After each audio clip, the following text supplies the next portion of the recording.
tanda apa saya akan mencoba menjelaskan kembali mengenai kesucian dan keadilan. Pentingnya kesucian dan keadilan. Yang kita tahu, kesucian Allah menghendaki setiap orang yang percaya itu berada di bawah kekudusan dan standar. Di sini kesucian adalah hal mutlak yang harus dimiliki dan dijalani oleh orang percaya. Jadi kita sebagai orang percaya itu harus memiliki kesucian. Jadi kita tidak boleh meninggalkan kesucian, karena seberapa tinggi kesucian hidup seseorang tergantung pada diri individu masing-masing meresponnya. Jadi kesucian itu bagaimana tentang kita mau untuk merubah diri kita, gitu. Jadi mau menyerahkan diri kita untuk ada di jalan Tuhan, bukan tergantung Tuhan. Tuhan memberikan kita kesucian untuk bagaimana kita bisa merespon, apakah kita juga bisa menjadi sama seperti Kristus.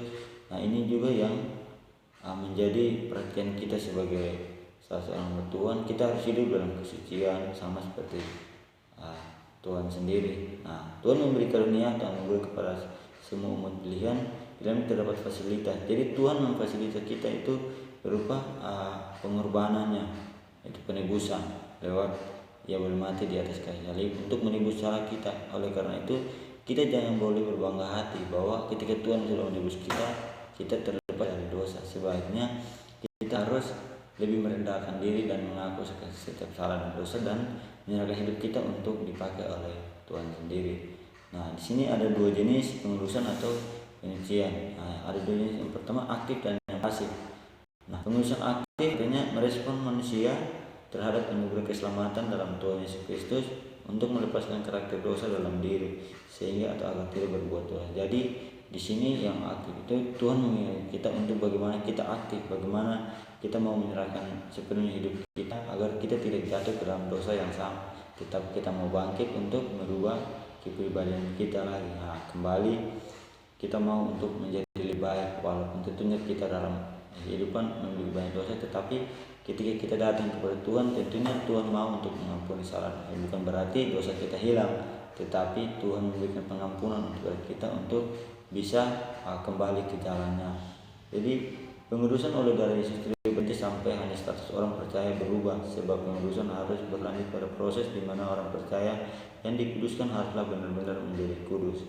Nah, jadi proses itu bukan berarti kita hanya sampai kayak kita berubah saja, tetapi kita harus betul-betul menjadi kudus, karena dalam ayat Tesalonika 4 ayat 7 itu mengatakan bahwa kuduslah kamu sebab aku kudus, dan banyak lagi teks-teks Alkitab yang berupa perintah untuk menjadi kudus. Dalam hal ini kita dipanggil untuk hidup dalam kekudusan.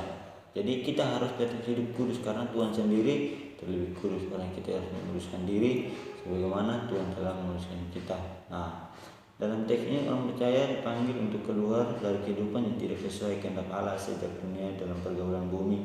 Dan hal ini sangat jelas, orang percaya harus berjuang untuk mencapai kesucian. Jadi sebagai manusia kita harus berusaha semampu kita.